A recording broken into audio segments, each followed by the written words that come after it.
Salam sejahtera Malaysia, denyut nadi suara rakyat bergema di channel ini. Jangan lupa tekan butang subscribe, like dan share. Malaysia kita punya, cintai Malaysiaku, kita jaga kita.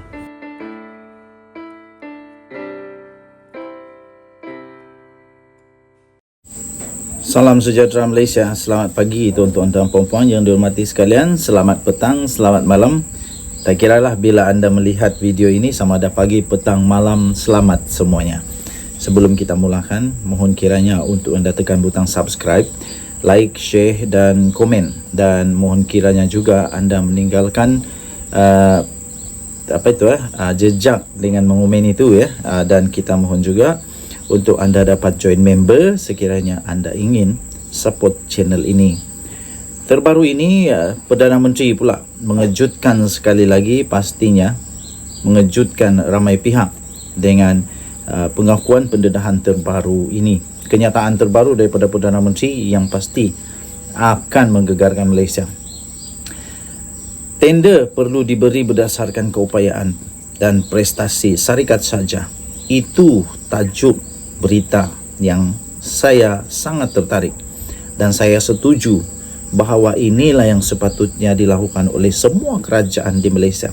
Tidak kiralah kerajaan dulu, kerajaan sekarang, kerajaan akan datang, tender itu sepatutnya diberikan berdasarkan keupayaan dan bukan berdasarkan rapat atau tidak, kawan atau musuh dan sebagainya.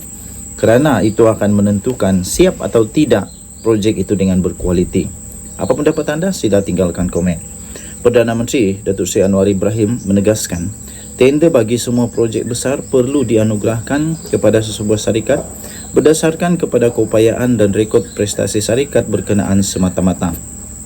Anwar berkata ini merupakan prinsip-prinsip yang menjadi panduan dalam menawarkan tender bagi projek-projek besar dalam negara.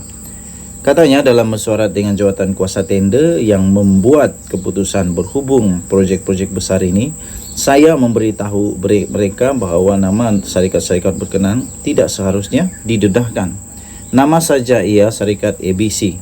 Kita menetapkan bahawa keputusan perlu dibuat berdasarkan kebolehan, rekod prestasi dan keupayaan kewangan, katanya. Saya setuju sangat.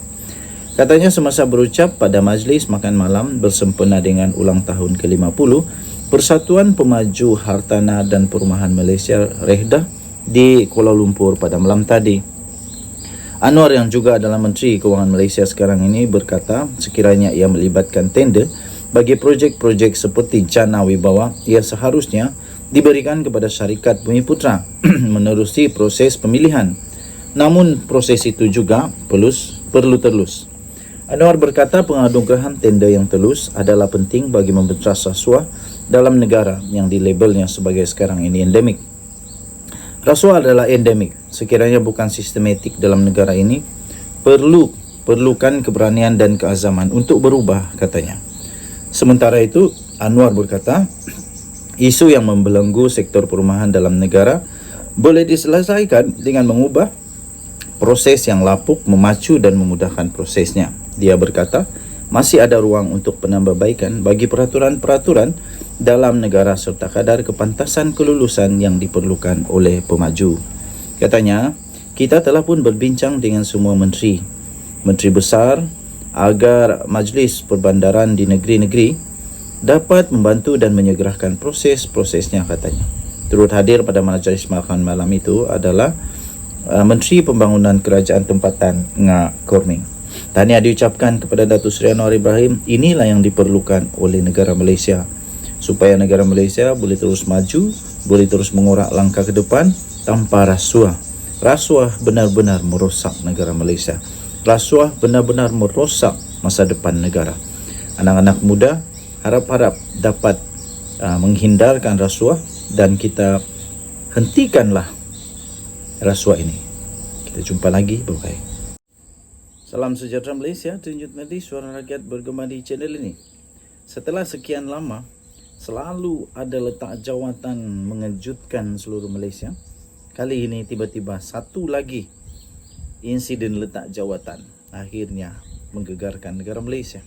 Tapi sebelum itu saya ingin mohon bagi anda yang belum subscribe, sila tekan butang subscribe untuk support channel kita ini. Dan bagi anda yang sudah join member, saya ucapkan bilion terima kasih. Dan saya juga mohon untuk anda support channel ini dengan tekan butang member. Dan ada kelebihan-kelebihan bagi anda yang sudah join member bersama channel ini. Contohnya kita akan berikan baju t-shirt yang mana sudah beberapa orang yang sudah kita hantarkan baju t-shirt tersebut. Terbaru ini ya tuan-tuan dan puan-puan, disahkan bahawa seorang lagi orang besar di dalam Malaysia telah meletak jawatan serta-merta. CEO Parmaniaga disahkan telah meletak jawatan. Zulkarnain yang telah pun berkhidmat dengan Parmaniaga sejak September tahun 2020 lagi, dan sepanjang tempoh perkhidmatannya, syarikat itu sebenarnya telah mencapai pertumbuhan perniagaan yang ketara di pasaran swasta Malaysia serta operasi di Indonesia, akhirnya mengumumkan letak jawatan. Ketua Pengawara Eksekutif CEO Parmaniaga iaitu Parmaniaga Berhad, iaitu Datuk Zulkarnain Madyusupei telah meletak jawatan berkuat kuasa hari ini. Parmaniaga dalam satu kenyataan berkata, Zulkarnain keluar untuk peluang yang lain. Tambah kenyataan itu, beliau telah berkhidmat dengan Parmaniaga sejak September 2020 dan sepanjang tempoh perkhidmatannya, syarikat telah mencapai pertumbuhan perniagaan yang ketara di pasaran swasta semasa swasta Malaysia dan serta operasi di Indonesia.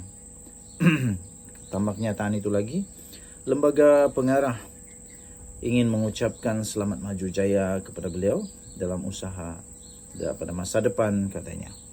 Dalam tempoh interim ini, Lembaga Pengarah telah pun membentuk satu jawatan kuasa eksekutif atau EXCO yang dipengerusikan oleh pengarah bukan eksekutif, iaitu Ahmad Shahridzwan Muhammad Sharif, dengan penyertaan pihak pengurusan seperti Timbalan CEO iaitu Zulkifli Jaafar, Ketua Pegawai Operasi Muhammad Iqbal Abdul Rahman serta Ketua Pegawai Kewangan Nuraini Muhammad Ali.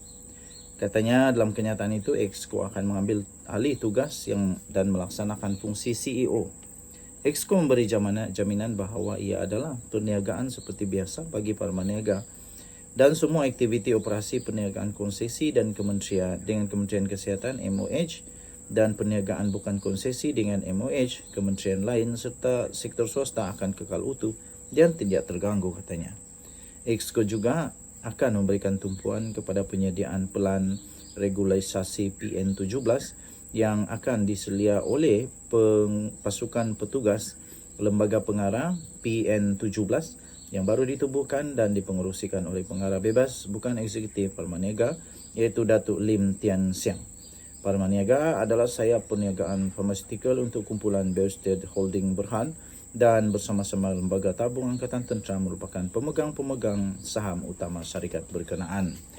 Okey, terima kasih diucapkan kepada CEO ini yang sudah pun berjaya mengangkat Parmaniaga semakin berkembang luas kerana Parmaniaga ini salah satu daripada pemegang sahamnya, of course, daripada Lembaga Tabung Angkatan Tentera. Jadi ini sangat penting untuk negara Malaysia, terutamanya untuk semua veteran tentera, untuk semua Angkatan Tentera Malaysia. Jadi terima kasih diucapkan sekali lagi. Kita ucapkan selamat maju jaya kepada bekas CEO Parmaniaga ini. Tunjuk nadi suara rakyat bergema di channel ini. Bye-bye.